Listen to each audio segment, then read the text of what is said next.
Okay, today's little video clip that I'm shooting is going to be 3 really good stretches for hip mobility. The first one I'm going to do I call an elevated pigeon. It's basically external rotation of the hip with the foot up on, or leg up on a box, which seems really simple, but the cool thing about all 3 of these is that they all seem simple, but you can really, the setup is important. So if you mess the setup up, you're not going to get the best result from the stretch. So I've already done some trigger point work on myself using my yoga tune-up balls, my left TFL, QL, this upper gastroc. All this has been gnarly for the past week or so. I didn't get a massage yesterday like I normally do. I get tomorrow, so that will be a good thing. But all that's really been kind of like making me have issues with being able to sit back into my left hip. So in combination with the soft tissue work that I've been doing to myself, I've also been doing, I love the band distraction. That's the posterior capsule. Basically,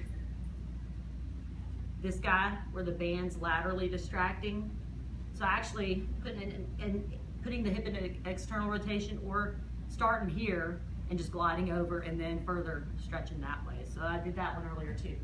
So for the elevated pigeon, I'm gonna show y'all on my bad side first, and then if I feel like doing both sides, I might, but I don't wanna eat up too much time here. So what you wanna make sure that you do, I'm 5'2". This box is actually, I don't really know how high this box is. Hold up. This box is 24 inches when turned on its side. It's 18 inches when it's used for box jumps. So this is a 24-inch high box. I'm 5'2", so you want something that's not going to be too high to where you're really having to throw your leg up in the air and crank on yourself to get in a position. You should be able to hold the position comfortably and all that good stuff. So first things first, the leg that you're standing on, you want that foot to be straight ahead, okay? You want to be able to get this leg nice and strong through the floor, okay? So the leg that we're stretching is going to be the left one. So I'm placing it here, going with the box, and then from here, keeping that foot straight ahead, I've kind of hopped back a little bit. So what I'm doing is I'm sinking down into the stretch. So I'm stretching out this left piriformis, external rotators, all that good stuff for the left hip. So from here, this is okay, okay? I'm making sure everything's neutral here. I'm not trying to crank this way, okay? What we can do is I'm gonna take this right shoulder and rotate so that I'm more over this left thigh, and keeping everything neutral, not doing this, I'm going to think about folding over this thigh. So I'm gonna end up kind of in this position here. So that deepens the stretch. So when I stretch, I make sure that I kind of keep tabs on my breathing, because I feel like it's a good, I guess thermostat's the word that's popping in my head, but way of gauging the intensity of what's going on. If you're holding your breath, then something's a little bit too intense. You need to bring it down a notch. So elevated pigeon, we can get deeper this way. Make sure this bottom foot straight ahead. Okay, we're rotating in this way. So that's the first one. With these, what I like to do is I'll either hold the stretch for about 15-20 seconds, come out of it a little bit, go back. Sometimes I'll do kind of a, I guess it could be similar to the fascial stretch therapy, Chris and Ann Frederick kind of style of going into the stretch and coming out of it a different way. So I'll kind of bring it in this way and then come out of it with a rounding motion with breathing. But anyway, that's the elevated pigeon. Second one I'm going to show you guys, I borrowed this one from Kelly Starrett of Mobility Wad. Love his stuff. So this one's called the Reverse Ballerina. I've shot a video of this one before. It's on my YouTube, but I didn't explain it. So what you're going to do here, again, for starting the setup position, foot that's down is going to be straight ahead just to keep everything copacetic. The foot that we're working on, or the foot of the leg we're working on, set up this way so everything's squared with the box. So what we're gonna do is we're gonna take this knee and we're gonna rotate everything. So down leg is rotating this way in foot, and we're dropping this way. So everything is kind of going in line with the box, and then what we're gonna do further is move this way. So you see I'm kind of inching my foot out as you kind of drop into the stretch and drop in this way.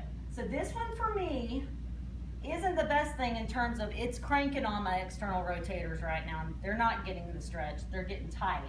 But this is getting more adductor, okay? But the reason I'm doing this on my left side today is that I'm gonna come here and then extend overhead to kind of stretch out, like work on this lateral line a little bit so we can rotate up to the ceiling to kind of capture a little bit of this QL, TFL, lat, all of this good stuff that feeds together through here. But my left TFL is really, really, really tight.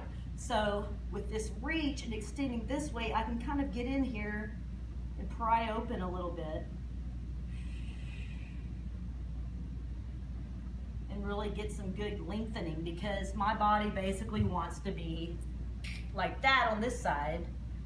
Okay, so that's the reverse ballerina.